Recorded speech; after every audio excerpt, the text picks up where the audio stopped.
오늘의 본문은 사도행전 11장입니다. 사도행전 11장 1절 말씀에서부터 18절까지 말씀을 본문으로 읽겠습니다. 11장 1절입니다. 유대에 있던 사도들과 형제들이 이방인들도 하나님의 말씀을 받았다는 것을 들었더라. 베드로가 예루살렘에 올라갔을 때에 할례자들에 속한 자들이 그와 다투며 이르되 네가 할례받지 않은 사람들에게 들어가 그들과 함께 먹었도다 하거늘. 베드로가 그들에게 그 일을 처음부터 되풀이해서 말하고 차근차근 풀어 설명하여 이르되 내가 욥바시에서 기도하다가 무식 상태에서 환상을 보았는데 마치 큰 보자기 같은 어떤 그릇 하나가 내려오되 내 귀퉁이에 의지하여 하늘로부터 내려와 내게 이르더라. 내가 그것에 주목하고 깊이 생각하며 땅에 있는 네 발 가진 짐승들과 들 짐승들과 기는 것들과 공중의 날짐승들을 보니라. 또 내가 들으니 한 음성이 있어 내게 이르시되 베드로야 일어나 잡아먹으라 하거늘. 내가 이르되 주여 그리할 수 없나이다. 어느 때라도 속되거나 부정한 것이 내 입에 들어간 적이 없었나이다 하니라. 그러나 하늘로부터 다시 음성이 있어 내게 응답하시되 하나님께서 깨끗하게 하신 것을 네가 속되다 하지 말라 하더라. 이 일이 3번 있은 뒤에 모든 것이 다시 하늘로 끌려 올라가니라. 또 보라, 즉시로 3사람이 내가 있던 집에 이미 이르렀는데 그들은 가이사라에서 내게로 보낸 사람들이라. 그 영께서 내게 명하사 아무것도 의심하지 말고 그들과 함께 가게 하셨으므로 또 이 6 형제도 나와 함께 가서 우리가 그 사람의 집에 들어가니 그가 우리에게 자기가 자기 집에서 천사를 본 것을 알리되 그 천사가 서서 그에게 이르기를 사람들을 욥바로 보내어 베드로라는 시몬을 부르라. 그가 네게 말씀들을 전하리니 그 말씀들로 너와 네 온 집이 구원을 받으리라 하였음을 알리니라. 내가 말을 시작할 때에 성령님께서 그들 위에 임하시되 마치 처음에 우리 위에 임하신 것 같이 하시더라. 그때 내가 주의 말씀 곧 그분께서 이르시기를 참으로 요한은 물로 침례를 주었으되 너희는 성령님으로 침례를 받으리라 하신 것을 기억하였노라. 그런즉 하나님께서 주 예수 그리스도를 믿은 우리에게 주신 것과 같은 선물을 그들에게도 주셨으니 내가 무엇이기에 하나님을 거역할 수 있었겠느냐 하니라.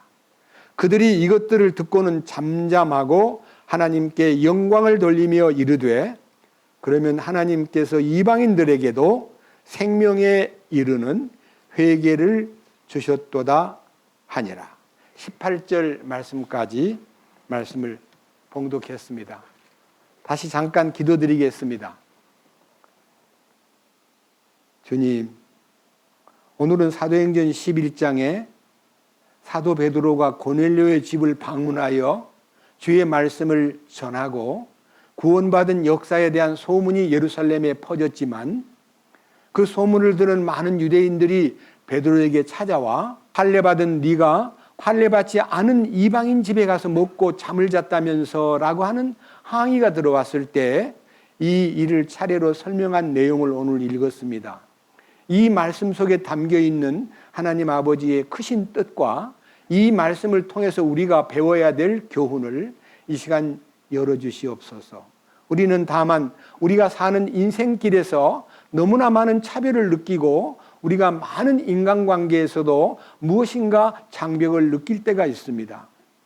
부자와 가난한 사이, 유식한 자와 무식한 사이, 그리고 세상에서 권세를 가진 자와 권세 없는 자들, 돈을 많이 가진 부자나 가장 가난한 천민들, 이런 인간관계에서 우리는 많은 차별을 느끼지만 성령은 이 모든 차별을 십자가에서 다 소멸하고 우리를 조금 더 서로에게 장벽을 갖거나 차별을 느끼거나 인간을 다른 방법으로 대하지 않도록 하기 위해서 사도 베드로를 통해서 로마 장교인 고넬료의 집을 방문하여 그 모든 장벽을 무너뜨린 후에 주님의 교회가 어떻게 세워지고 어떻게 운행되었는가를 오늘 우리가 함께 발견하고 주님의 크신 은혜로 이 우리 모든 무리들이 남녀노유나 유무식이나 빈부귀천을 초월하여 주님의 사랑 안에서 하나됨의 신비를 발견할 수 있도록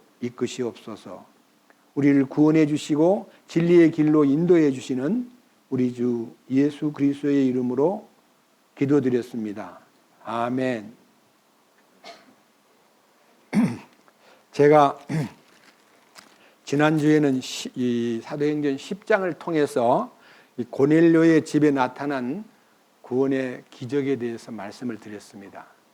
제가 지난 주일날 말씀을 올릴 때는 세세하게 말씀을 못 드렸지만요, 오늘 11장 내용에서 이 놀라운 역사를 우리는 이 세계사 속에, 기독교 역사 속에 나타나 있는 하나님이 유대인과 이방인 사이의 차별과 유대인과 이방인 사이의 큰 장벽을 무너뜨려서 그들로 하여금 주님 안에서 하나가 되게 하고 한 하나님의 인도를 받는 무리가 되게 하기 위한 하나님의 경륜이 이 사도행전 11장에 펼쳐져 있습니다.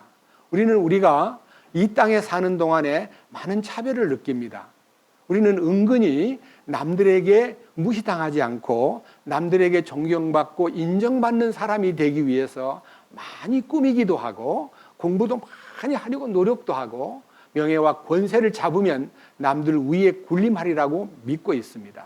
그런데 오늘 이 성경 안에는요, 놀라운 하나님의 경륜과 손길이 나타났기 때문에 이 일에 대해서 여러분들에게 이해를 돕기 위해서 성경 2절을 소개하겠습니다. 먼저 요한복음 10장을 먼저 읽겠습니다. 요한복음 10장에 우리 주님이 친히 하신 말씀이 나타납니다.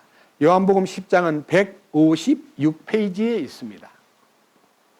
156페이지. 요한복음 10장 14절에서 16절까지의 말씀을 읽겠습니다. 나는 선한 목자라 내 양들을 알고 내 양들도 나를 아노라. 아버지께서 나를 알듯이 나도 아버지를 아노니 나는 양들을 위해 내 생명을 내놓느니라. 또 이 우리에 속하지 않은 다른 양들이 내게 있으므로 그들도 내가 반드시 데려오리니 그들이 내 음성을 듣겠고 이로써 한 우리와 한 목자가 있으리라. 이 말은요, 유대인들을 위해서 구약 성경 전체는 유대인에게 주신 메시지였습니다. 그리고 그들은 말씀을 맡은 민족이었고 그들은 할례를 받은 민족이었고 그들은 특별하게 구별된 그들의 음식인 코셔 푸드라는 선택된 음식만 먹는, 그러니까 부정한 식물은 전혀 먹지 않는 규례를 따라서 그들은 깨끗한 민족이라고 자부하고 그들을 하나님이 구별하실 때 얼마나 특별하게 구별했는가의 자부심 때문에 유대인들은 이방인들을 개처럼 혹은 돼지처럼 취급했습니다. 저것들은 사람도 아니야, 더러운 것들이야 라고 무시했습니다. 그런데 어느 날 예수님이 이 땅에 오셨습니다. 여기 예수님은 선한 목자로서 양들을 인도한다 그랬는데 이 양들을 인도한다는 말은 성경 여기저기에 나는 선한 목자인데 잃어버린 양을 찾으러 왔다고 말씀하셨기 때문에 잃어버린 양은 이스라엘 민족만 잃어버린 양이 아니라 이방에 있는 많은 흩어진 양떼들을요 다 16절에 이 우리에 속하지 않은 다른 양들 하는, 이 우리라는 말은요 이스라엘 민족은 우리 안에 들어있는 양들이고요 우리 이방인들은 저 바깥에 떠도는 양들이에요. 그래서 이 우리 안에 들어있지 않은 다른 양들이 있는데 그들도 내가 반드시 데려오리니 어디로? 우리 안으로 데려오리니 그들이 다 내 음성을 듣겠고 이로써 한 우리 안에서, 한 우리는 교회입니다. 이 교회는요, 유대인과 이방인이 들어와 가지고 하나가 된 집단을 교회라 그럽니다. 유대인을 버리고 이방인을 따로 구원받아 가지고 따로 만든 집이 아니고요, 유대인이든 이방인이든 한 우리 속에 살아서 한 목자이신 예수 그리스도의 인도를 받게 하리라는 하나님의 계획이 예수님이 오심으로써 출발했고, 그리고 예수님이 그 일을 십자가에서 완성했기 때문에 에베소서 2장 보겠습니다. 11절입니다. 에베소서 2장 11절. 그러므로 기억하라. 너희는 지나간 때에 육체로는 이방인이요 손으로 육체에 행하는 할례를 받아 할례자라 불리는 자들에 의해 무할례자들이라고 불리던 자들이라. 이 말은요, 이방인 아시아에 있는 에베소 교회의 편지를 통해서 너희는 생각해봐라. 과거에 너희들은요, 육체로는 이방인으로 취급을 받았고, 그 다음에 할례 받은 유대인들의 눈에는 너희가 할례가 없는 자라는 이유 때문에 무할례자라고 취급을 받던 너네들이 아니었더냐. 그러니까 이방인인 에베소 교회를 통해서 여기 계신 여러분도 이방인들이었는데 어떻게 주님 안에서 한 목자에게 인도를 받는 한 교회 안에 들어왔는가를 설명하기 위한 2000년 전에 사도 바울의 서신이 에베소를 통해서 열리고 그 서신이 지금 우리에게까지도 공감대를 형성하고 맞구나 하고 느끼도록 만드는 성경이 지금 읽은 성경입니다. 12절.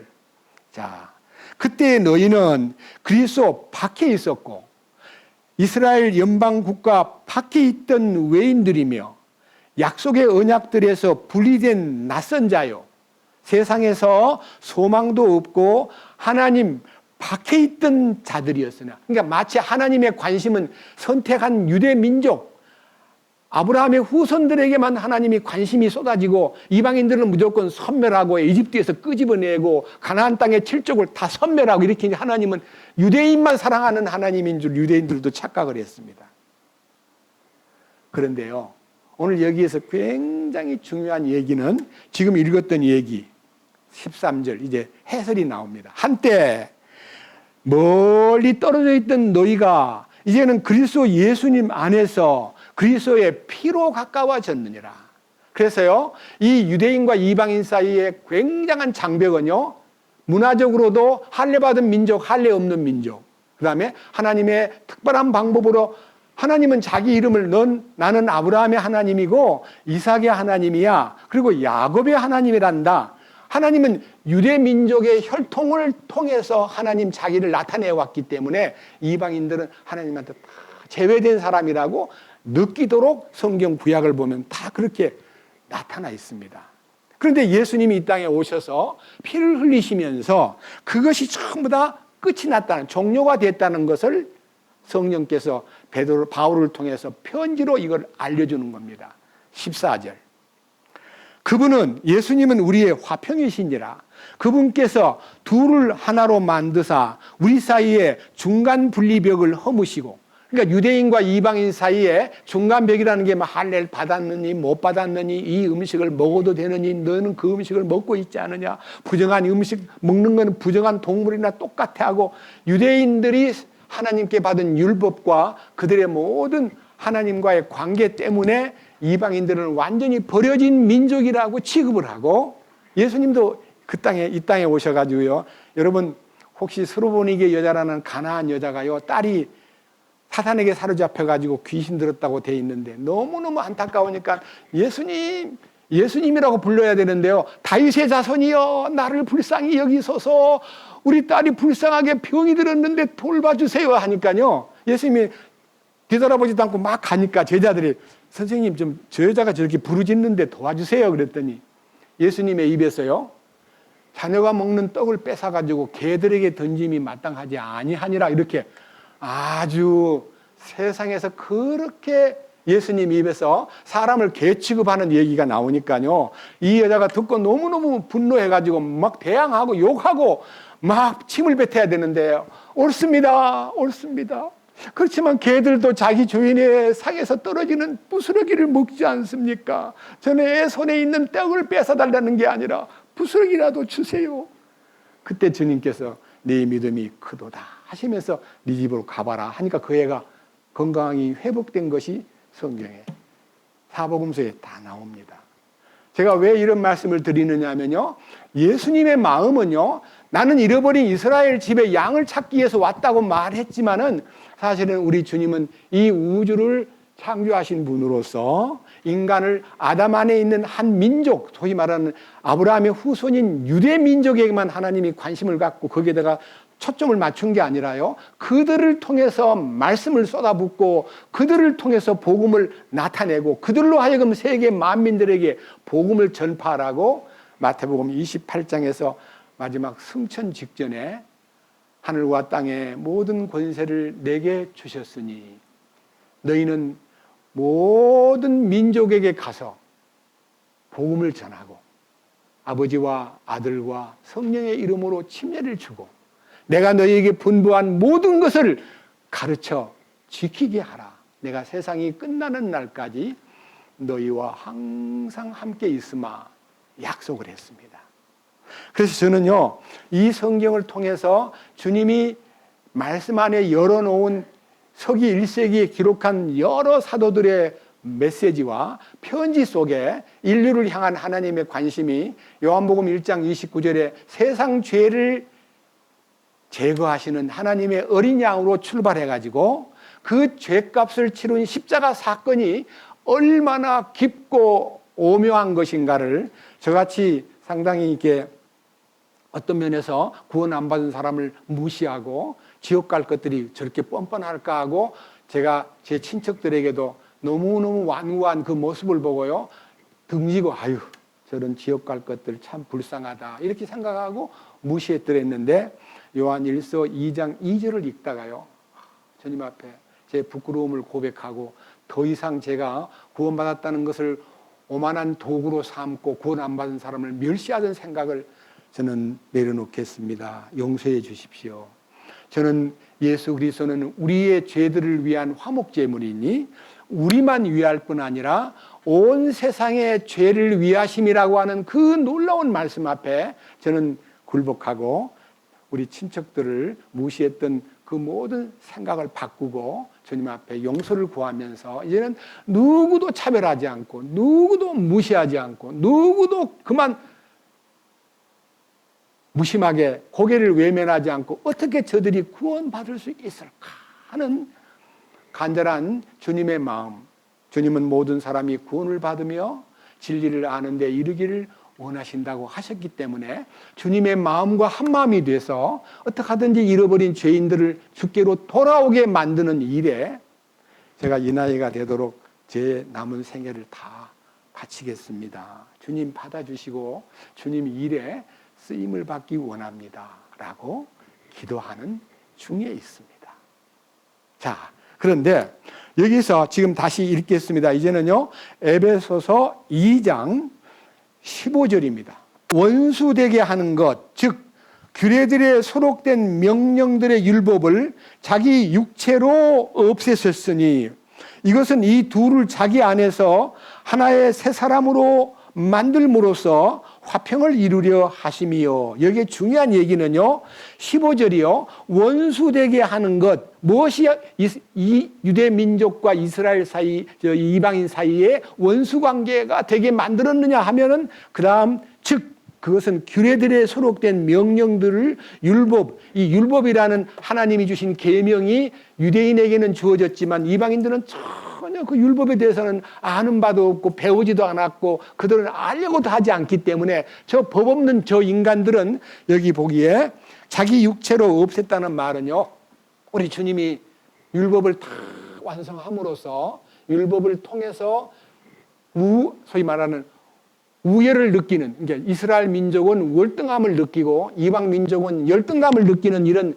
너무 큰 간극을요, 십자가를 통해서 다 율법을 완성하신 예수님이 유대인들 보고 그 너희들 너무 나서지 마라. 이제는 더 이상 그 율법은 너희를 통해서 완성되는 게 아니라 내가 다 이루었기 때문에 너희들도 그들 손잡고 함께 이루신 축복 안으로 들어와라. 이 보세요. 들어와라. 자, 16절요.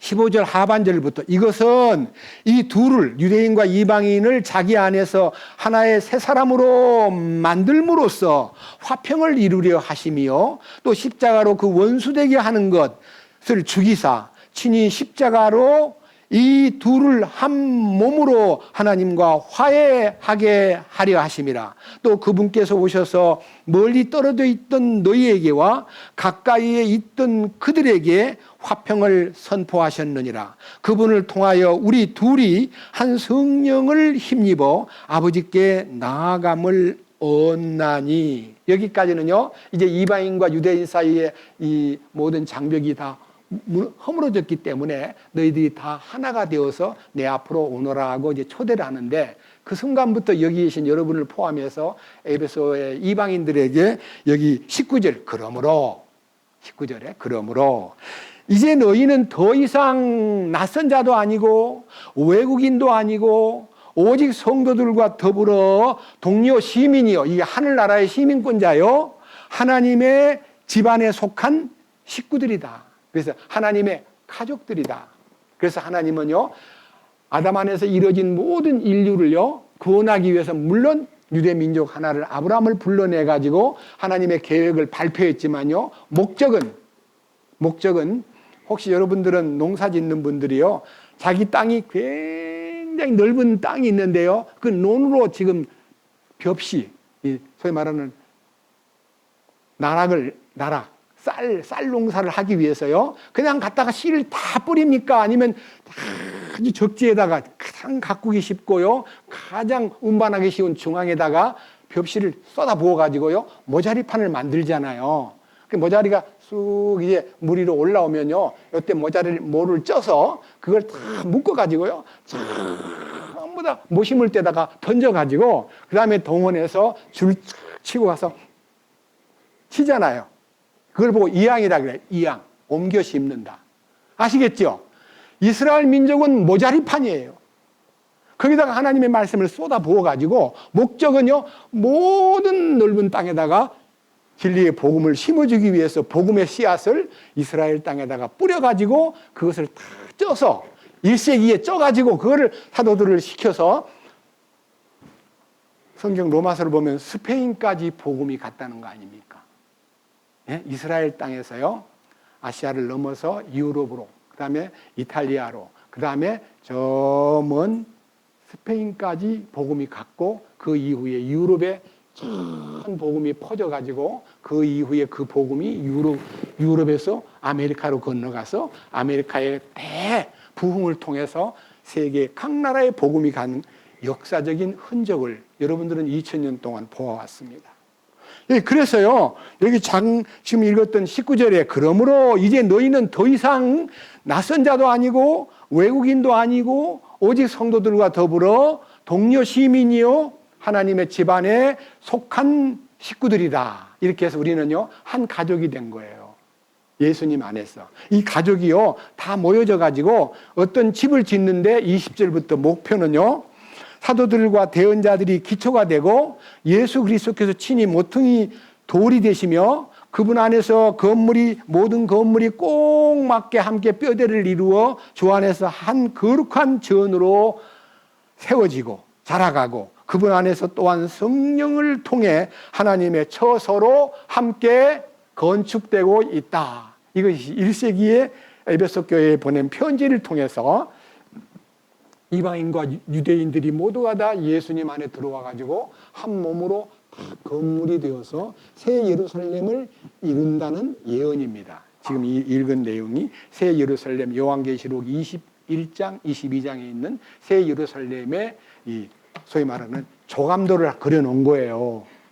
자, 그렇다면 오늘 우리는 이 성경을 읽으면서요, 이 성경에서 답을 여러분들이 다 알았기 때문에 지금 유대인들이요, 사도 베드로에게 시비를 걸고, 아니 이방 땅에 복음이 들어가고 말씀이 들어간 거는 맞다, 좋다, 좋은 일인데 어떻게 그런 데 가서 같이 먹고 같이 잠을 잔다는 거냐 하고, 그들의 마음속에 이해가 되지 않은 아브라함 때부터 예수님 때까지인가 근 2000년 동안 유대인들이 전통으로 지켜오던 이방인과의 관계가 얼마나 철저히 장벽이 있느냐 하면요, 성경을 읽으면서 해설하겠습니다. 사도행전 11장 2절, 베드로가 예루살렘에 올라갔을 때에 할례자들에게 속한 자들이 그와 다투며 이르되 네가 할례받지 않은 사람들에게 들어가 그들과 함께 먹었도다 하거늘. 지금 이 얘기는요, 할례받지 않은 집에 가서 네가 먹었다는 것이 문제가 돼가지고 이 이방 땅에 복음이 들어갔다는 얘기에 대해서는 그 희소식은 깜빡 잊어버리고요. 어떻게 이방인 집에 가서 같이 잠을 자고 먹을 수 있어? 안 돼. 그건 성경에 어긋나는 거야. 이렇게 해서 성경에 어긋나는, 율법에 어긋나는 일을 한 베드로를 꾸짖고 이게 문제를 삼은 거예요. 다툼이 시작되었다. 그러니까 이거는 변론이 시작된 겁니다. 그 다음 보십시오. 3절. 이르되 네가 할례받지 않은 사람들에게 들어가 그들과 함께 먹었도다 하거늘. 베드로가 그들에게 그 일을 처음부터 되풀이해서 말하고 차근차근 풀어 설명하여 이르되. 그러니까 아주 베드로는 화를 내면서 무슨 소리요? 하고 떠들지 않고요, 차분하게 이제 설명을 해주는데요. 이 설명이 10장에 나타나 있는 사건을 축소해서 말한 거지만요, 굉장히 중요한 의미가 있습니다. 자, 보겠습니다. 자, 5절. 내가 욥바시에서 기도하다가 무의식 상태에서 환상을 보았는데 마치 큰 보자기 같은 어떤 그릇 하나가 내려오되 내 귀퉁이에 의지하여 하늘로부터 내려와 내게 이르더라. 내가 그것에 주목하고 깊이 생각하며 땅에 있는 네 발 가진 짐승들과 들짐승들과 기는 것들과 공중의 날짐승을 보니라. 또 내가 들으니 한 음성이 있어 내게 이르시되 베드로야 일어나 잡아먹으라 하거늘. 내가 이르되 주여 그러할 수 없나이다. 어느 때라도 속되거나 부정한 것이 내 입에 들어간 적이 없었나이다 하니라. 그러나 하늘로부터 다시 음성이 있어 내게 응답하시되 하나님께서 깨끗하게 하신 것을 네가 속되다 하지 말라 하더라. 이 일이 3번 있은 뒤에 모든 것이 다시 하늘로 끌려 올라가니라.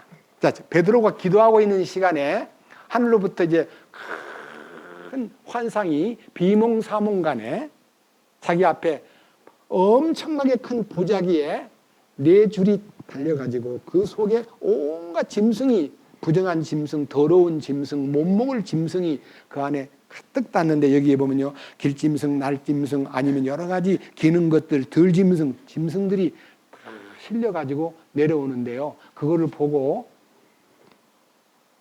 무엇을 얘기하는가 싶어 주의 깊게 지켜보는데 하늘로부터 음성이 들리기를 베드로야 일어나 잡아먹으라. 여러분, 잡아먹으라는 말은요, 먹으라는 뜻이에요. 근데 자기는 평생에 율법에 기록된 대로 한 번도 그런 부정한 음식을 입에 댄 적이 없기 때문에 나는 그런 부정한 것, 속된 것은 먹지 않습니다. 내 입에 들어간 적이 없습니다 하고 말할 때 하나님께서 깨끗하게 해놨는데 왜 네가 더럽다 그러느냐. 하나님께서 깨끗하게 해놓은 거 네가 속되다 하지 말거라 하고 이 환상이 3번 보인 후에 다시 하늘로 그 보자기가 올라가 버렸습니다. 베드로는 그 환상을 보고 묵상을 했습니다. 무슨 뜻일까? 하나님이 나한테 해석을 안 해주셨는데 무엇을 의미하는가? 묵상하는 거예요. 묵상하는데요, 베드로가 이 말씀에 대하여 근거한, 나는 그 부정한 짐승들을 입에 댄 적이 없습니다라고 한 말은 레위기 11장에 아주 세밀하게 무슨 짐승은 먹고 무슨 짐승은 먹지 말라고 하는 아주 세밀한 항목이 다 디테일하게 나옵니다. 그걸 묵상한 건 아닌 것 같아요. 레위기 20장 말씀을 묵상했던 것 같아요. 베드로의 묵상. 읽어보겠습니다. 레위기 20장, 구약성경 창세기, 출애굽기, 그 다음 레위기 20장은요 페이지로 157페이지입니다. 자, 레위기 20장 22절부터 26절까지 읽으면요, 베드로가 무엇을 묵상했나를 이 말씀을 통해서, 베드로도 성경을 유대 민족이기 때문에 공부해야 돼요. 그리고 더군다나 이제 사도로 부름을 받았기 때문에 유대인에게 말씀을 전하기 위해서는 베드로도 따로 형제들과 함께 성경을, 특별히 모세 오경을 공부했으리라고 믿습니다. 자, 20장 22절. 그러므로 너희는 내 모든 법규와 내 모든 판단의 법도를 지켜 행하라.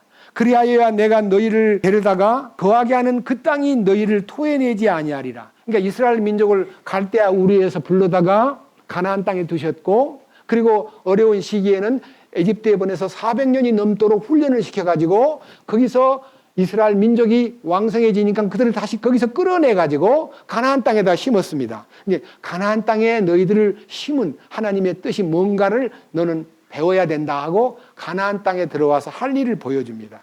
23절.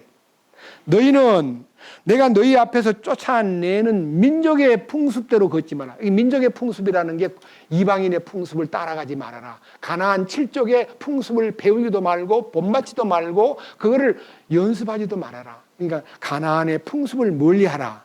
그들이 이 모든 일을 행하였으므로 내가 그들을 몹시 싫어하였느니라. 그러니까 하나님은요, 하나님 한 분만 바라보고 하나님 한 분만 믿는 것을 좋아하지 이 땅에 있는 잡신들을 섬기고 온갖 방법으로 이 자연신을 섬기는 이런 못된 이방인들을 내가 싫어하기 때문에 너희들을 데려다가 그들을 쫓아낸 거다. 이렇게 이제 설명해 주시면서 그 다음 24절. 그러나 내가 전에 너희에게 이르기를 너희는 그들의 땅을 상속하리라. 내가 그 땅 곧 젖과 꿀이 흐르는 땅을 너희에게 주어 소유로 삼게 하리라 하였나니 나는 너희를 다른 백성으로부터 구별한 주 너희 하나님이니라. 너희가 구별된 민족이라는 것을 내가 너희에게 교육시키기 위해서 가나안 7족을 다 쫓아내버리고 없애버리고 너희가 그 땅을 차지하여 그들의 남겨놓은 전통과 문화와 그들의 소위 말하는 우상 숭배와 그들의 모든 행습을 절대 본받지 마라. 그러면서 여기에 25절에서 이렇게 말씀하십니다. 그러므로 이게 이제 세부 조항입니다. 뭐라고 되어 있느냐? 너희는 정결한 짐승과 부정한 짐승, 부정한 날짐승과 정결한 날짐승 사이에 구별을 두고 내가 부정한 것으로 여겨 너희로부터 분리시킨 짐승이나 날짐승이나 땅에서 기는 어떤 생물로 인하여 너희 혼을 가증한 것으로 만들지 말지니라. 그러니까요, 잘못 먹으면요 혼이 가증스러워진다. 여러분 먹기는 육신이 먹었는데요 혼이 더러워진다는 겁니다. 그래서 여기에 부정한 짐승과 부정한 날짐승, 부정한 소위 말하는 어떤 짐승도 너희는 먹어서는 안 된다. 그래야 하나님이 너희를 거룩하게 만든다. 먹는 것 가지고 거룩해진다, 안 진다는 것을 어떻게 여길 수 있습니까? 그 다음 밑에 보세요. 26절. 나 주는 거룩하며 또 내가 너희를 내 소유로 삼으려고 다른 백성으로부터 구별하였으니 너희는 내게 거룩할지니라. 여기에 다른 백성이라는 말은 이방인을 말하는데 이방인들로부터 너희를 에집트에서 너희를 끌고 나온 목적과 가나안 땅에 너희를 심어주면서 그 7족을 제거한 목적은 너희를 거룩한 민족으로 만들기 위해서 내가 너희를 구별시킨 거야. 그러니까 음식도 거룩한 걸 먹고 더러운 거 먹지 마라. 이 말을 했을 때요 베드로는 맞습니다. 다른 백성들과 함께 아무거나 먹고 아무거나 취하는 것이 아니라 구별되게 살겠습니다 하는 이제 약속을 했던 사람이기 때문에 그 더러운 짐승을 먹으라 그럴 때 안 됩니다. 저는 안 먹습니다. 이렇게 말하는데 그 여러분 이제 그 짐승을 못 먹게 만든 근거가 레위기 11장에 몇 군데를 보면 그래서 먹지 말라 그랬구나. 그걸 여러분들이 이제 발견해야만 됩니다. 레위기 11장. 잠깐 앞으로 갑시다. 레위기 11장 2절입니다. 이스라엘 자손에게 말하여 이르라. 땅 위에 있는 모든 짐승 가운데서 너희가 먹을 짐승은 이러하니라. 짐승 가운데서 굽이 갈라져 쪽발이며 대세김질을 하는 것은 무엇이든지 너희가 먹되 그럼에도 불구하고 대세김질을 하는 것이나 굽이 갈라진 것 중에서도 너희가 먹지 말 것은 이러하니 낙타는 대세김질은 하되 굽이 갈라지지 아니하였으므로 너희에게 부정하고 토끼도 되새김질을 하되 굽이 갈라지지 아니하였으므로 너희에게 부정하며 산토끼도 되새김질을 하되 굽이 갈라지지 아니하였으므로 너희에게 부정하고 돼지는 굽이 갈라져 쪽발이로되 되새김질을 하지 아니하였으므로 너희에게 부정하니 너희는 그것들의 고기를 먹지 말고 그것들의 사체를 만지지 말지니 그것들은 너희에게 부정하니라. 자, 여러분, 이 땅에 살고 있는 많은 노루, 사슴, 토끼, 낙타, 많은 짐승, 소도 있고 양도 있고 염소도 있는데요. 뭐를 먹느냐 하면요, 발이 쪽발이 된 쪽발. 여러분, 쪽발이란 말이 이렇게 굽이 갈라진 거예요. 통발 말고 다발도 말고 쪽발. 쪽발 그러면요, 소, 염소, 양, 돼지, 쪽발이에요. 그런데 쪽발만 갖고는 안 돼. 되새김질을 하는 것이 건강하고 먹어야 될 짐승이야.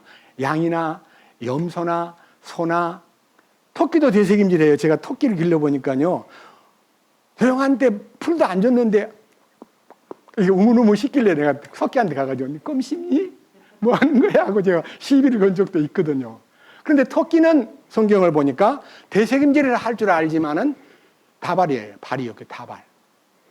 쪽발이 아니고. 그 이유. 쪽발은 무엇이며 다발은 무엇이며 통발은 무엇이며 되새김질은 뭐냐? 여러분, 성경에 하나님이 우리에게 말씀을 주실 때에 그 율법을 죄하로 묵상하는 자가 돼야 복이 있다 했는데 말씀을 탁 받으면요, 그거를 딱 놓고 그냥 끝나는 게 아니라요, 조용한 시간에 다시금 탁 끄집어내가지고 씹는 게 뭐예요? 묵상하는 거예요. 하나님 말씀을 되새김질하는 사람이 돼야 된다. 그 다음에 쪽발이 뭡니까? 걸어가는 사막길이나 어떤 길에도 쪽발이요, 이렇게 발이 쪽발이기 때문에 탁 걸어가면 발자국이 생기는데, 아, 요건 소발이구나, 돼지발이구나, 이게 다 이게, 아니면요, 토끼발이구나, 독수리 발자국이구나, 다 보여요. 발자국이 뭐냐면요, 우리의 삶을 남들에게 보이는 발자국이 뭐냐면요, 의와 불의, 선과 악, 하나님이 기뻐하는 것, 기뻐하지 않는 것을 구별하고 살아라는 이 정과 불을, 깨끗함과 더러움을 구별하고 살라고 명령을 내린 것을 발자국으로 보여라는 거예요. 그래서요, 쪽발은 구분하고 살아라. 그 다음에 되새김은 말씀을 항상 묵상하고 살아라. 그러지 않으면 돼지같이 쪽발은 쪽발인데 되새김질 안 하는 돼지는 못 먹어. 더러운 거야. 이렇게 해서 우리 인간에게 있어서의 짐승을 통해서 그 가까이 할 짐승과 멀리 해야 될 짐승을 구별했습니다. 쪽발과 되새김질 뭔가 알겠죠? 그럼 넘겨보세요. 자, 9절입니다. 물에 있는 모든 것 중에서 너희가 먹을 것은 이러하니 곧 물과 바다와 강에 있는 것 중에 지느러미와 비늘이 있는 것은 너희가 무엇이든지 그것들을 먹되 물에서 움직이는 것과 물속에서 살아있는 것, 즉 바다와 강에 있는 것으로서 지느러미와 비늘이 없는 것은 모든 것은 너희에게 가증한 것이 되리니. 그러니까 비늘 없는 거, 지느러미 없는 거를 먹지 말래요. 근데요, 왜 하나님이 다 만들어 놓고 어떤 거는 지느러미를 만들고 어떤 거는 비늘 없이 만드는 건 하나님 만들어 놓고 하나님이 왜 그걸 먹어라, 먹지 말라, 지느러미 있는 것만 먹고 없는 거는 먹지 말라. 그 다음에 비늘이 있는 거는 먹고 비늘 없는 건 먹지 말라니까 비늘 없는 건 뭐예요? 오징어, 문어, 장어, 갈치. 비늘 없죠? 그죠? 그 다음에 지느러미가 뭡니까? 여러분 고기를 기르면서 어항을 보면서 이 지느러미는요, 방향을 돌 때 지느러미로 씩씩씩 양쪽 날개로 착착착 돌아요. 지느러미는 방향을 잡는 도구고요. 이제 이 비늘은요, 비늘은 성경 여러 군데 보면요, 하나님의 전신갑주, 하나님을 내 마음속에 진리로 전신갑주를 입듯이요. 여러분 군인이 싸움터에 나갈 때 전신갑주를 입지 않아요. 맨몸으로 나가 싸우다가는 그냥 죽어요. 공격에. 그러니까 반드시 철갑을 두르고 몸에다가 갑주를 두른 다음에 머리에는 투구를 쓰고 그 다음에 손에는 방패를 들고 한쪽에서는 칼을 들고 이렇게 무장된 것을 하나님이 기뻐해요. 그렇기 때문에 여러분들이 전신갑주라는 비늘은요, 하나님으로 무장하라는 뜻이고요. 그 다음에 방금 말한 대로 이 지느러미는 방향을 틀 때 움직이는. 그래서요, 여러분 미꾸라지나 장어를 보면요, 손살같이 도망가는 건 빠르게 도망가지만요, 턴을 잘 못해요. 예, 지느러미가 없으니까요. 근데 이 붕어나 우리가 이제 잉어 같은 거 이제 이 화병해 놓고 가만히 보면요, 탁 건들면 딱 틀면서 이렇게 싹 이렇게 방향을 조절하는 키가 있어요. 우리는요, 우리가 방향을 정할 때 성경에 뭐라 그랬어요? 땅에 속한 자는 방향 감각 없이 살지만 주님을 바라보는 사람은 항상 주님께 시선을 고정하고 산다. 여러분 아시겠죠? 주님께 시선을 고정하고 그 길로만 가고자 하는 갈망이 믿는 자의 갈망이기 때문에 지느러미를 가진 자로서의 모습이고 비늘을 가진 자로서의 무장이라는 것을 물고기에서 배워야 됩니다.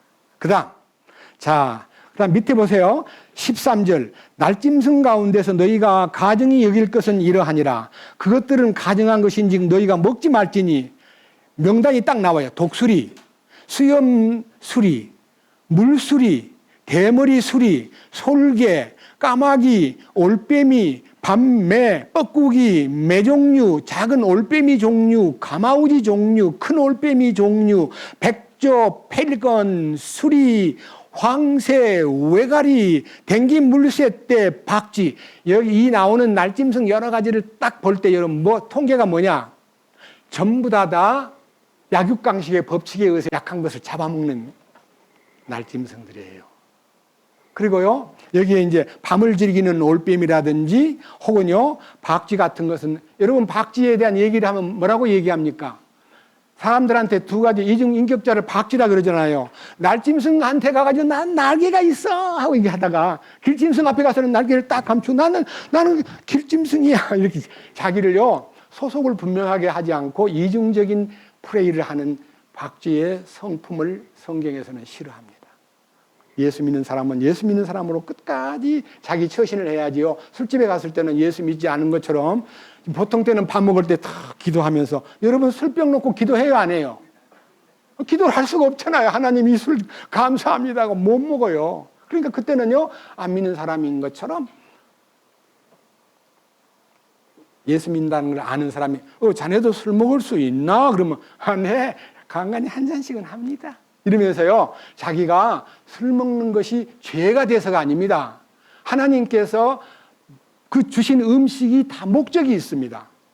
그 음식을 먹지 말라고 준 게 아니라 어디에 쓰라고 준 거예요. 그런데 여러분 술 먹는 사람한테 물어보면 기분 좋을 때 먹고 기분 안 좋아도 먹고 성적이 우수해서 점수를 많이 따도 먹고 점수가 안 나와가지고 고달퍼도 가서 먹고 실패해서도 먹고, 이 뭐예요? 인간의 컨디션을 조절하는 도구로 술을 주지 않았습니다. 내 마음의 모든 근심과 걱정, 성공에 대한 기쁨도 다 주님에게 먹든지 마시든지 무엇을 하든지 다 하나님의 영광을 위해서 하라고 하는 그 영광 되게 하기 위한 도구로 술도 사용하면 됩니다. 그런데 자기를 풀기 위해서, 기분을 풀기 위해서 술 마시는 것은 잘못된 겁니다. 그래서 여기에 나타나 있는 모든 종류가요 다 탈취하기를 좋아하는 짐승 중에 독수리 종류, 그 다음에 매 종류, 솔개 종류, 그 다음에 여러 가지 방법의 그 종류들은 먹지 마라 하는 것은요, 짐승 중에 먹으라고 권한 것은 비둘기, 그 외에 별로 없습니다. 그 대신 먹으라는 동물은 전부 다 곡물을, 식물을 먹는 것들입니다.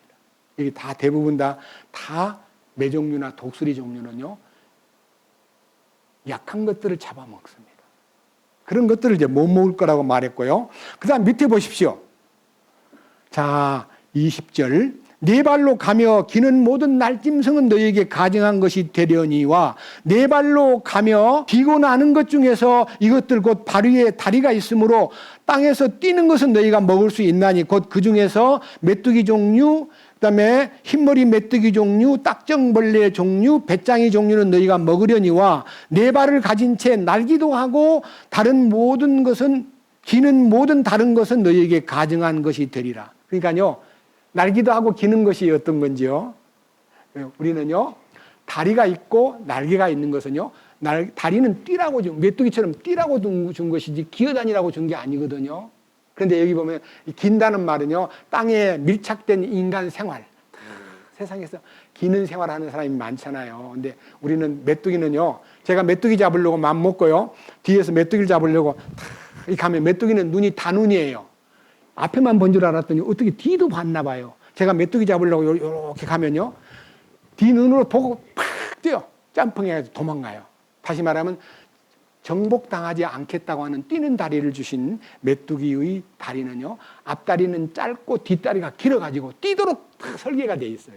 그런데 그런 것들 중에서도 기어다니는, 뛸 줄 모르는 거미 종류라든지, 여러분 가운데서 여러 가지 이제 날개는 있지만요, 날기도 하고 기는 것은 가증한 거다. 먹지 말아라. 그 다음에 29절. 땅에서 기는 것, 즉 기는 것들 가운데서 너희에게 부정한 것은 이러하니 곧 쪽제비 종류, 쥐종류, 거북이 종류, 흰 쪽제비, 카멜레온, 도마뱀, 달팽이, 두더지, 이거 다 땅에 깁니다. 그것은 못 먹는다. 그래서요, 심지어는 뭐 쥐가 약된다고 잡아먹는 사람도 있고, 쪽제비도 잡아서 약으로 쓴 사람도 있고, 거북이도 뭐 먹으면 오래 산다고 거북이 잡아먹기도 하고, 별거 다 하지만요, 도마뱀도 잡아먹고 달팽이도 굽어먹고 하는데 하나님은 금지시켰습니다. 이런 모든 것들은요, 하나님이 영적으로 우리에게 본을 보여주기 위한 짐승 속에서 교훈을 주기 위한 샘플들입니다. 그래서 우리가 예수 믿는 사람으로서요, 무엇을 즐거워해야 되느냐면요, 하나님 말씀에 주목하고 하나님 말씀으로 무장되고 하나님 말씀 안에서 항상 묵상하면서 진리를 추구하는 사람이 돼야 되는데, 말씀에 관심을 갖지 않고 땅에 기면서 맨날 육체의 일, 배를 땅에다 대고요, 이 배가 신대에 있는 사람, 그런 생활을 하지 말아라. 성경 밑에 보십시오. 빌립보서 말씀 가운데 그런 사람들이 3장 18절에서 나와 있습니다. 빌립보서 3장 18절. 내가 여러분 너희에게 말한 적이 있고 지금도 눈물을 흘리며 너희에게 말하는 많은 사람들, 곧 그들이 그리스도의 십자가의 원수로 걷느니라. 그들의 마지막은 파멸이요, 그들의 하나님은 그들의 배요, 그들의 영광은 그들의 수치스러운 일에 있고 그들은 땅의 일들을 생각하느니라. 십자가의 원수가 뭐냐면요, 십자가는 우리의 구원의 완성이고 우리의 생활의 표본이고요, 십자가에 연합하면 옛사람이 끝나고 십자가에 연합하면 부활 능력을 맛보고 십자가를 통해서 모든 악을 이기는 권세가 나오는데, 십자가의 원수로 십자가를 등지게 되면요, 뭐가 되느냐면요, 사도 바울이 눈물을 흘리면서 말하는 이 얘기 가운데 많은 사람들이 그리스도의 십자가 원수로 산다. 원수. 여러분 성경에서 원수라는 단어가요, 하나님하고 원수가 되는 것이 엄청 큰 잘못인데, 어떤 것이 하나님과 원수냐? 야고보 4장 4절에 간음하는 남자들과 여자들이여 세상과 벗된 것이 하나님과 원수됨을 알지 못하느냐. 세상에 너무나 밀착하는 거예요. 여러분, 우리가 세상에 살지 말라는 거, 일하지 말라는 것도 아니고 직업을 갖지 말라는 말도 아니에요. 멍청하게 살라는 말도 아니에요. 주어진 일을 하되 절제가 있고요, 주님의 다스림 안에서 과욕을 부리지 말고 적당하게 주님의 영광을 위해서 살겠다는 의지를 세우고 살면요, 여기 밑에 보세요.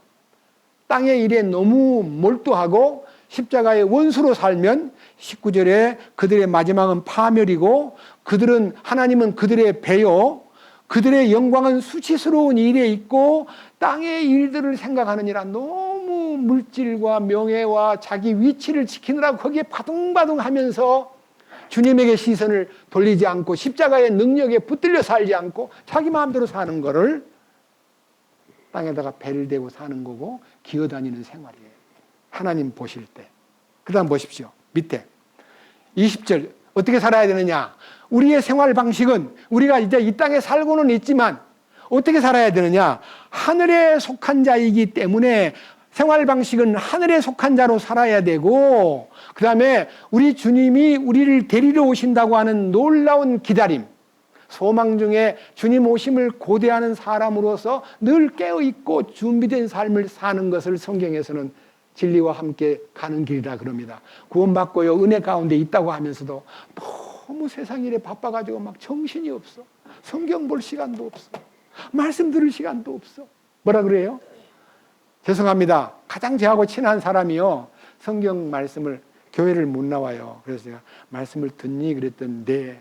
어떻게 듣니? 그랬더니 차 타고 왔다 갔다 하면서 들어요. 차에다가 켜놓고 듣는데요. 여러분, 신호등 봐야 되고요, 뒤따라오는 차도 봐야 되고, 백미러도 봐야 되고, 좌우도 살펴야 되고, 말씀이 집중이 돼요, 안 돼요? 그냥 지나간다. 그러니까 1시간짜리 설교인데 왜 새벽에 일어나서 못 듣냐? 다들 자고 있을 때 들으면 안 되나? 했더니요, 알았습니다 하고 새벽에 1시간 빨리 일어나 들었더니 너무 은혜가 되고요, 말씀이 흡수가 되고, 말씀이 가장 잘 흡수되는 자리는 이 자리고요, 집에서 들으면 밤밖에 전화도 오지요. 그다음에 말씀 듣다가 말고 또 화장실도 가야 되지요. 또 갔다가 나와가지고 또 남편이 부르면 또 가봐야지요. 애들이 문 두드리기 문 열어주러 나가야지요. 성경을 집중해서 못 듣는 것이 얼마나 손해인가요? 새벽에 들으세요. 여기 보세요. 우리의 생활 방식은 하늘에 있는지라 거기로부터, 하늘로부터 또한 우리가 구원자 주 예수 그리스도를 기다리노니, 주님을 기다리는 신부의 마음으로, 참 간절한 마음으로 말씀을 갈망하고, 그 다음에 21절, 이게 이제 키워드예요. 뭐예요? 그분께서는, 우리 주님께서는 모든 것을 자기에게 복종시킬 때에 사용하는 능력을 발휘하사, 우리가요, 주님 앞에 전폭적으로 복종할 때에 주님 거기에 사용하는 능력이 있어요. 내가 적당하게 살고 주님의 뜻에 따르지 않고 내 마음대로 살면 주님의 영광스러운 능력이 나타나지 않아요. 네? 그러니까 주님의 능력을 전혀 경험하지 못한 채 사는 사람이 주님을 만난다면 얼마나 부끄럽겠습니까? 이 보세요. 예? 모든 것을 자기에게 복종시킬 때 사용하시는 그 능력을 발휘하여 우리의 천한 몸을 변화시켜 자신의 영광스러운 몸과 같게 만든다는 말은요, 여러분, 우리의 궁극적인 구원이 뭡니까? 이 육신이 변화되는 거예요. 여러분, 영은 은혜로 제사함 받고 혼은 십자가의 연합함으로, 혼이 옛사람 사고방식, 과거의 성질, 과거의 모든 타고난 본성, 취미, 사상, 이런 것들이요 바뀌어요. 그래서요, 자세히 보세요. 3가지가 바뀌어요. 생각이 바뀌면 말이 바뀌어요. 말, 여러분, 구원받은 사람 중에서 말이 안 바뀐 사람 많습니다. 딱딱하고 쌀쌀맞고 교만하고 사람들한테 무시하는 눈빛으로 말하는 사람 많습니다. 근데 십자가의 능력에 딱 사로잡히면요, 말이 바뀝니다. 부드러워지고 겸손해지고 온유해집니다. 말이 바뀌어요. 생각이 바뀌면 말이 바뀌어요. 그 다음에 감정이 바뀌면 성질이 바뀌어요. 성질도 급하고, 어떤 사람은 너무 늘어터지고, 너무너무 또 성질이 막 고약하고, 어떨 때는 막 성질을 낼 때 막 소리 지르고 그러는데요, 십자가에 연합하면 소리 지르는 것이 없어져 버려요. 부드러워져요. 온유해져요. 배려할 줄 알아요. 성질이 바뀌어요. 그 다음에 마지막 의지. 생각과 감정과 의지가 바뀌면 행동이 바뀌어요. 행동이 달라져요. 그래서 이 놀라운 변화가 혼의 구원이고요, 이 변화를 받은 사람이 주님에게 전적으로 복종하려고 할 때 주님이 자기 능력을 발휘하사 마지막 때에 이 비천한 몸을 자기 영광의 몸으로 변화시킨다. 이 땅에 붙어서 어쩔 수 없이 병도 들고 피곤을 느끼기도 하고 한계를 느끼던 이 몸이요, 이 땅을 떠나려면 이거 이대로 올라가요? 못 올라가요? 못 올라가요, 이 몸으로. 여러분, 올라가려고 뛰어보세요. 얼마만큼 1m도 못 뛰어. 근데 주님이 슉 데리고 비행기 안 타고도요, 주님 계신 셋째 하늘로 가요. 완전한 부활의 몸으로, 주님의 영광스러운 몸으로 변화를 받으려면 복종이 완벽하게 돼야 돼요. 주님께 복종하지 않은 사람은 휴거 못합니다. 아시겠어요? 복종하지 않으면 절대로 휴거가 안 됩니다. 여기 나타나 있잖아요. 예? 우리의 생활 방식은 하늘에 있고, 그 다음에 21절, 모든 것을 자기에게 복종시킬 때 사용하는 능력을 발휘하사 우리의 이 천한 몸을 변화시켜 자신의 영광스러운 몸과 같게 만드시리라. 이 놀라운 변화를 우리가 갈망하는 사람이라면 변화를 받고 어디로 가요? 7년 혼인잔치를 하는 거예요. 신랑 만나가지고. 근데요, 이 땅에서 변화를 받지 못하고 못 떠나면 혼인잔치에서 나중에 늦게 가가지고 문 열어주세요. 우리 왔어요. 그러니까 뭐라 그래요? 문도 안 열어주면서 나는 너희를 도무지 알지 못한다고 바깥에서 슬피 울며 이를 갈며 있으리라. 혼인잔치에 못 들어간 사람은요, 많은 눈물을 품고 후회하고 내가 왜 그때 그랬을까? 자기가 행한 것이 다 자기한테 몰려와요. 네? 주님을 집중하지 않고 세상에 빠져서 너무 물욕과 세속력과 명예 얻는 것과 세상에 너무 깊이 인볼브돼서 거기에 자기가 허덕거렸던 모습이 다 찾아와가지고 네 이렇게 살았지 않냐라고 보여줌으로써 맞아 그러니까 내가 나쁜 놈이야 가슴을 치면서 슬퍼하는데 그 슬퍼하는 기간이 1007년이에요. 1007년 7년도 부족해서요 천년왕국에도 못 들어가니까 바깥에 천년왕국 바깥에 지옥 아니에요. 그걸 용광로라 해요. 용광로가 뭐 하는 곳이에요? 찌꺼기를 걸러내는 것이에요. 십자가에 들어가서 완전히 찌꺼기가 탁 사라져버리고 순수함으로 주님을 섬기는 사람 만들려고 해놨는데 그것은 들어가면 순간적으로 순수해져 버려요. 십자가에 연합만 하면 순수해지는 거예요. 근데 그거를 탁 가져가고 있다가 그거를 따로 자기가 벗어버리려고 찌꺼기 걸러내는 기간이 1000년이 넘어요. 1000년. 얼마나 끈질기고 얼마나 빡센 건지 그 찌꺼기를 걸러내는 기간이 1000년이 필요해요. 여러분 거기 들어가가지고 1000년 동안 그 찌꺼기를 걸러내는 시간 슬피 울면서 지낼래요? 아니면 빨리 이 땅에서 그걸 다 놓으라고 거부하고 주님께 연합이 되면 순간적으로 싹 기독교의 일반 교리는요 점진적인 변화를 부르짖습니다. 어떻게 그게 한꺼번에 변하니? 서서히 변하는 거야. 생활구원과 혼외구원은 스텝 바이 스텝이야. 이렇게 예, 점진적으로 죽을 때쯤 되면 순수해진대요. No, 아니에요. 나이가 들어가면 더 고집스러워지고요. 나이가 들어가면 자기 주장이 강하고요. 자식들이 아버지 이거 아니에요. 그러면 이놈 자식들이 버릇없이 어디에 아버지한테다가 아니라고 말을 해. 못된 놈들. 이렇게 해서 자기가 최고라고 생각하는 아버지들이 더러 있어요. 저는 우리 애들 셋이 있는데 절대로 우리 애들을 야단치거나 나보다 못 배웠고 나보다 못 아는 것이 적다고 생각하지 않고요. 다 들어줍니다. 한 번도 제 주장을 갖다가 덮어 씌워가지고 주장하지 않습니다. 왜? 독립된 하나의 가족을 이루었습니다. 사람이 그 부모를 떠나 그 둘이 합하여 한 가정을 이루는 것이 독립된 하나님의 은혜 가운데 독립을 시키는데 제가 뭐 때문에 가서 왕노릇 하려고 그래요? 그거 다 어리석은 짓이에요. 저와 저희 집사람은 우리 아이들한테서 간섭하거나 따지거나 며느리를 야단치거나 어떻게 그 모양이냐라고 말하거나 손자들 교육시키는 거 가지고도 얘들을 그렇게 가르치냐고 말한 적이 한 번도 없습니다. 왜? 주님이 다 그들에게도 전적으로 하늘에 속한 방식으로 주님의 뜻을 따라 그 아들들을 그 딸들을 길러가는 모든 교육 방법을 주님이 따로 레슨 시켜주었기 때문에 내가 거기 끼면 안 돼요. 주님하고 그하고 다이렉트가 돼야지 거기 부모가 중간에 끼면요 헷갈려요. 아시겠어요? 제발 자녀들에게 간섭하고 따지고 며느리를 야단치고 흉보고 그런 거요. 좀 내려놓으세요. 십자가를 통해서 그런 모든 습관은 우리 민족의 전통이 아닙니다. 이 축복이 이루어지기를 원합니다. 저는 오늘 강조점이 이겁니다. 20절과 21절. 우리의 생활 방식은 하늘에 있으며 그 하늘로부터 또한 우리가 구원자 주 예수 그리스도를 기다리노니 주님을 기다리는 삶이 철저하게 마음의 무장이 되고 지금은 어느 때입니까? 임박한 때이기 때문에요. 신부 단장을 해야 될 때입니다. 신랑을 맞이할 신부로서 기다리는 신부가 돼야 됩니다.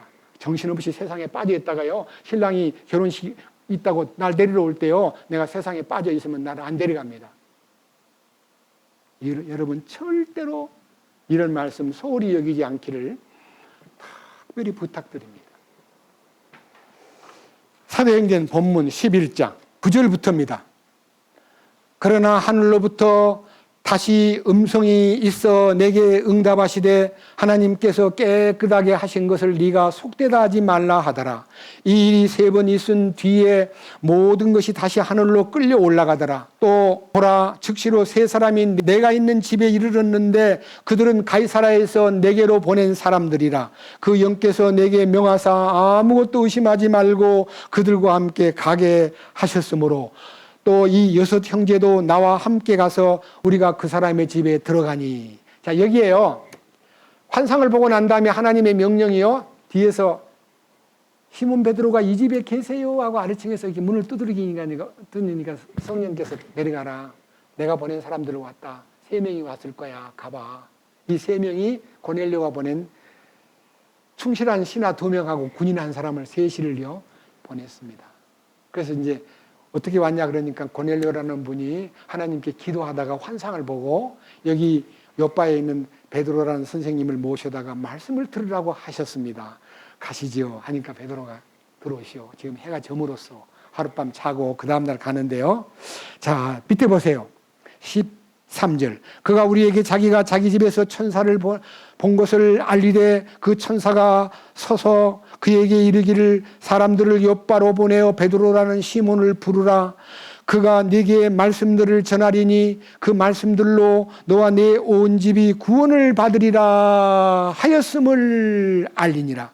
내가 말을 시작할 때 성령님께서 그들 위에 임하시며 마치 처음에 우리에게 임하신 것 같이 하시더라. 그때 내가 주의 말씀 곧 그분께서 이르시기를 참으로 요한은 물로 침례를 주었으되 너희는 성령님으로 침례를 받으리라 하신 것을 기억하였노라. 베드로는요, 그 3사람을 따라서 이제 그들 집에 갔는데요. 고넬료의 집에 갔는데 6명의 요바에 있는 유대인 형제들을 대동하고 이제 7명이 따라갔어요.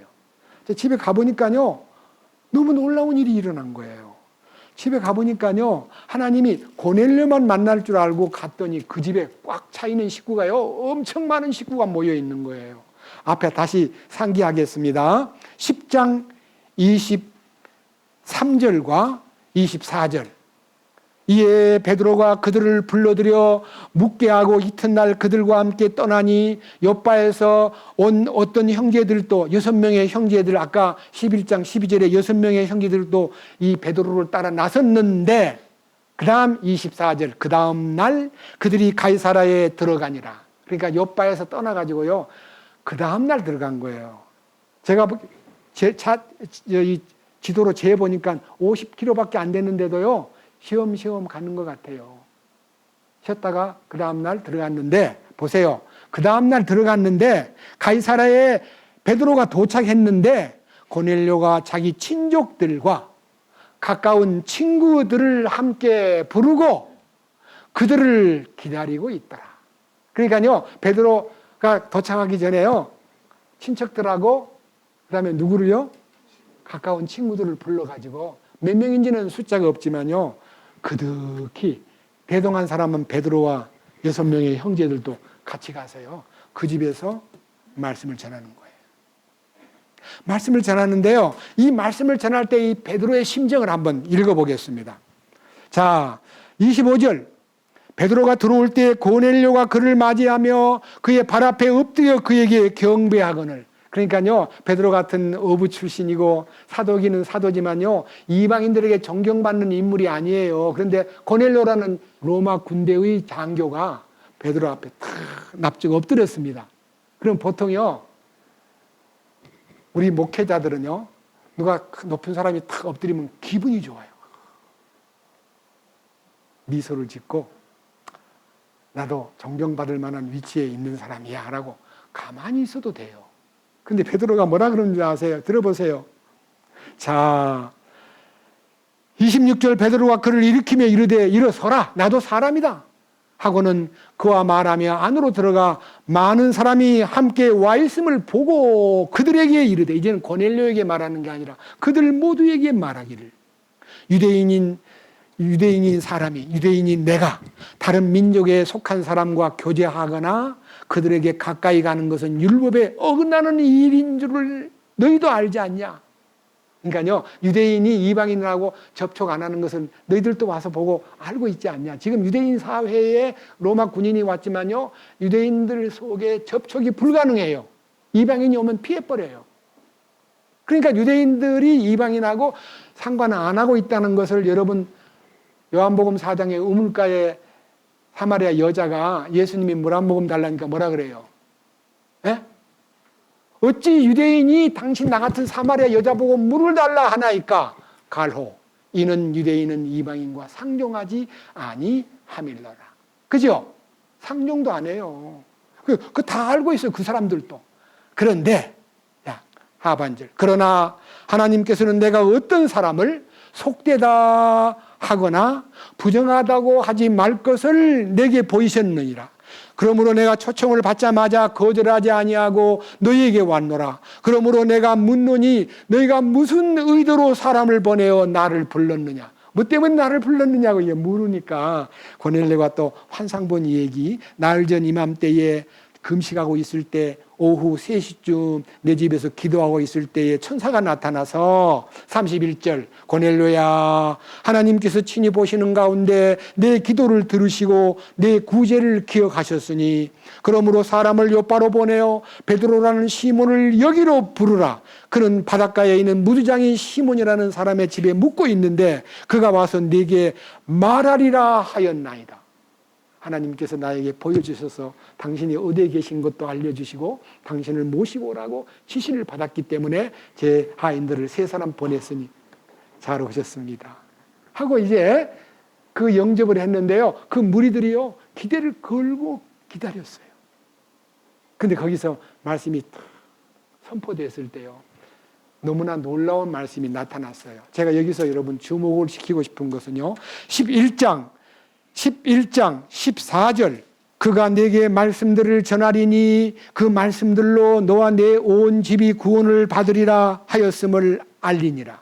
내가 말을 시작할 때에 성령님께서 그들 위에 임하시되 마치 처음에 우리 위에 임하신 것 같이 하시더라. 그때 내가 주의 말씀 곧 그분께서 이르시기를 참으로 요한은 물로 침례를 주었으되 너희는 성령님으로 침례를 받으리라 하신 것을 기억하였노라. 여기에 14절에 말씀들을 전하리니 라는 말씀하고 16절에 그때 내가 주의 말씀을 하는 그 말씀 두 말씀은 원문에 레마라고 되어 있어요. 레마. 로고스가 아니에요. 성경 얘기를 들려준 것 같은데요 주님의 음성이 나타난 거예요. 거기서 그들이 구원을 받아요.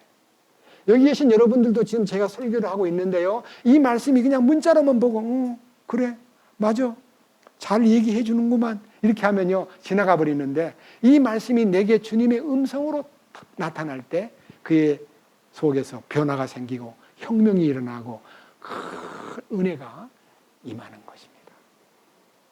여러분 아무쪼록 말씀을 들을 때 주님의 말씀으로 듣는 그 음성으로 듣는 갈망이 여러분에게 있어야 됩니다. 자, 이렇게 나타나니까요. 17절.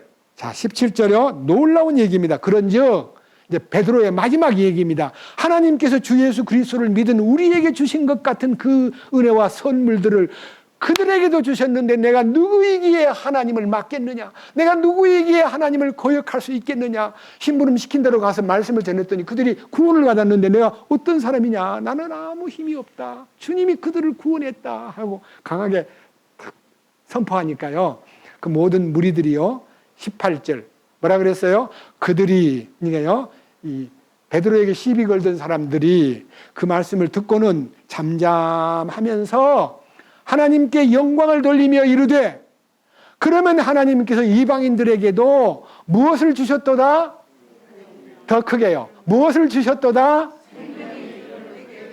제가요 이 단어가 너무 좋아가지고 오늘요 이 성경을 킹제임스 개역성경 새번역 현대인의 성경 공동번역 유대인의 성경 다 뒤져가지고요 지금 여기에 하나님께서 이방인들에게도 생명에 이르는 회개를 주셨도다 하는 이 단어를 어떻게 번역했는가를 조사해 보니까요. 들어보십시오. 개역성경에는요. 생명을 얻는 회개를 주셨도다.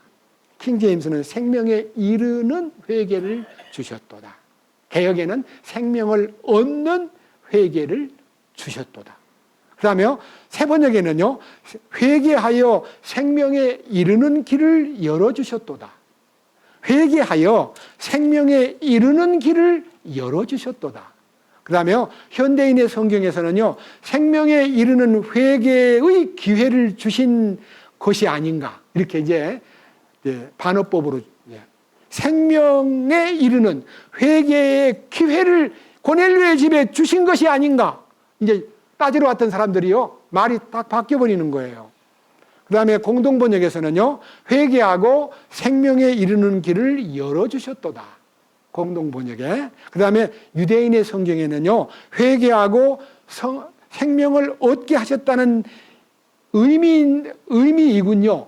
베드로 설교를 듣고요, 아, 그래요. 그것이 바로 회개하고 생명을 얻게 하셨다는 그런 뜻이군요. 하고 이제 뜻이 따지러 왔다가 고넬료의 집안에 구원받은 역사를 보고 그들이 모두 다 다툼을 중지하고 감동을 받은 거예요. 그러면 하나님께서 이방인들에게도 생명에 이르는 회개를 주셨군요. 됐습니다. 할 말이 없네요. 여기 여러분 이 얘기가 뭔지 아세요? 참으로 중요한 얘기입니다. 2000년 동안 유대 민족의 율법과 전통, 할례와 그 다음에 그들이 갖고 있는 특별한 음식 문화와 그들의 종교적인 이념으로 이방인들을 우습게 취급하고 차별했던 그들이 우리 잘못 살았구나. 이제 하나님이 무너뜨렸구나. 그래서 여러분 그때부터 우리 2000년 지금까지 뭐라 그래요? 때를 이방인의 때라 그랬어요.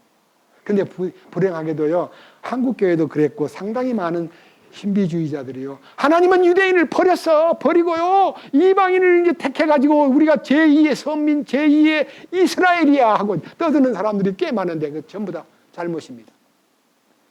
유대인이든 이방인이든 하나가 돼서 주님의 몸을 이루는 것을 하나님 정하셨는데, 절대로 교회가 이스라엘을 대신하거나 이스라엘이 교회를 무시하는 일은 있을 수가 없습니다.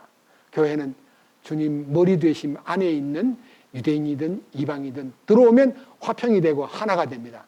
가장 큰 뜻으로요, 지금 세상에서 가장 우리 남북한보다 더 원수된 관계로 으르렁대고 있는 곳이 팔레스타인과 이스라엘입니다.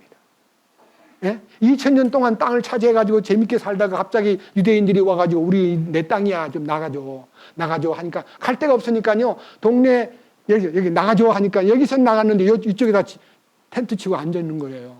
이 우리 집이라고. 그것이 팔레스타인 거주지 가자지구, 웨스트뱅크, 그다음에 저 우쪽에 있는 놀라운 골란고원 쪽, 이렇게 해서요 팔레스타인이 군데군데 70년이 넘었는데도요 나라를 못 세워요. 나라를 세울 만한 인물이 없고 자원이 없어요. 전기도 안 들어와요. 물도 안 들어와요. 그 전부 다 이스라엘에서 물 보내주고 전기를 보내주고 있는데도 으르렁대면서 죽일 놈들, 저것들 우리 땅을 뺏었어. 저 없애버려야 돼. 이 증오의 기운이 언제까지 가냐면요, 아마겟돈 전쟁까지 이어집니다. 지금 세계의 모든 뉴스는 팔레스타인에 더 뉴스를 기울입니다. 아니 20세기 초에 히틀러한테 굉장히 고통당하고 죽임을 당하고 600만 명이나 죽임을 당했다 하길래 동정을 해줬더니 이제 강대국이 되니까 왜 자꾸 팔레스타인을 괴롭혀? 너무하잖아 하면서 이방 나라 사람들이 유대인에게 대해서 감정을 갖고요, 저것들 봐라, 저것들을 없애야 되겠네, 저것들을 그냥 싹 쓸어버려야 되겠네 하고 유대 민족을 향한 증오가 미국에서도 일어나고 세계 각처에서도 일어나고 유럽에서도 일어납니다. 여러분 이것이 뭘 가져옵니까? 아마겟돈 전쟁을 불러옵니다. 유대 민족은요 지금 회개해야 되는데 회개 안 하고 막 버티니까 결국은 그 전쟁을 치룬 다음에 구원을 받아요. 민족적으로. 그 일이 이루어지기 전에 우리가 할 일이 무엇입니까? 우리가 할 일이 꼭 잊어서는 안 될 일 하나가 있습니다. 로마서 11장 1절, 로마서 11장 1절입니다. 그러면 내가 말하노니 하나님께서 자신의 백성을 버리셨느냐? 결코 뭐라고요? 하나님이 이스라엘 민족을 버렸다고 생각하는 것이 1세기 로마에 보내는 편지에 사도 바울이 정말 유대 민족은 버림받은 민족인가라고 제목을 걸어놓고 물으니까요, 아니야 버린 거 아니야. 쭉 읽어보면요, 하나님이 이스라엘 민족이 왜 저렇게 어려움을 당하고 있는가를 얘기했는데 지금 2000년 동안 그 지속되고 있어요. 언제까지일까요? 밑에 보세요. 25절. 형제들아, 너희가 스스로 지혜로운 것으로 여기지 않게 하기 위하여 이 신비에 대하여 너희가 모르기를 내가 원치 아니하노니 그것은 곧 이방인들의 충만함이 이를 때까지 일부가 눈머는 일이 이스라엘에게 생긴다는 것이라. 이스라엘 민족이 언제까지 이 강팍한 마음을 갖고 세상에서 미움받는 민족으로 지내다가 회개할 기회를 언제 얻을 거냐? 이방인의 충만함이라고 되어 있습니다. 개혁성경에는 이방인의 충만한 수라고 되어 있어가지고 숫자가 차면 유대 민족은 구원받게 된다고 숫자를 채우자고 전도 많이 해야 된다 그러는데 전도하라고 말한 게 아니고요.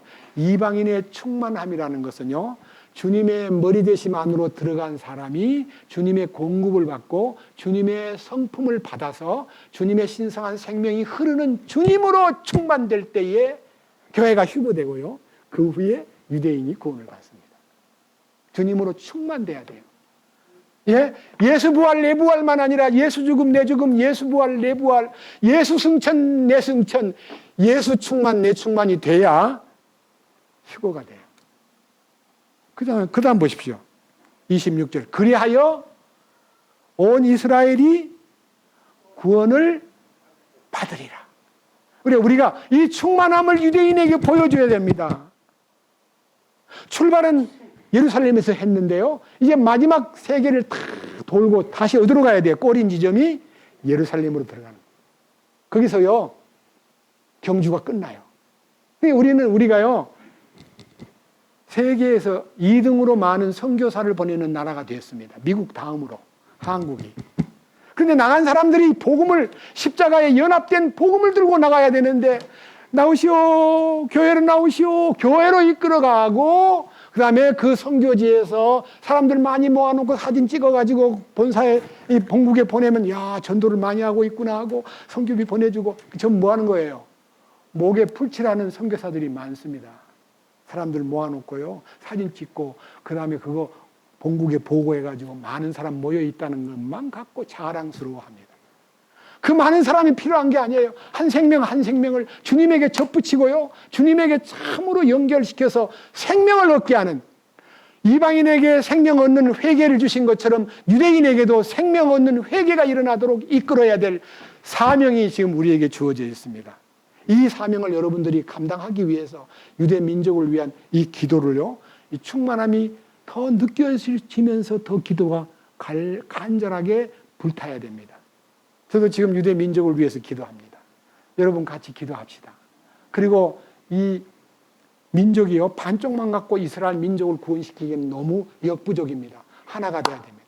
그래서 기도가요, 남북 통일이라는 국토 통일이 되기 전에 복음 안에서 통일이 돼가지고 북녘에 있는 우리 동포들도 십자가에 연합되는 왕이신 주님을 발견하는 이 축복이 이루어져서 이 복음을 가진 선교사들이 세상에 널리 퍼져서 이 축복을 유대 민족에게 전해줄 수 있는 우리의 사명과 우리의 본분을 다 맞춰서 그렇게 2000년 동안, 아니 자기들끼리는 2000년 역사 동안에 자부심을 갖고 우월감을 갖고 이방인을 무시했던 그들이요, 주님이 오셔가지고 유대 민족만 아니라 이방인들도 다 구원을 받게 해서 한 교회 가운데 한 우리 안에서 한 목자가 다스리는 교회에서 한 몸이 되었던 이 축복이 완성된 이 시대에도 아직도 유대인은 버림받은 민족이고 우리가 선택받은 민족이라고 성경을 거꾸로 읽는 사람들도 있고, 심지어는요 유대인들은 우리를 보고 하는 말, 교회가 무슨 소리냐, 우리 민족은 하나님의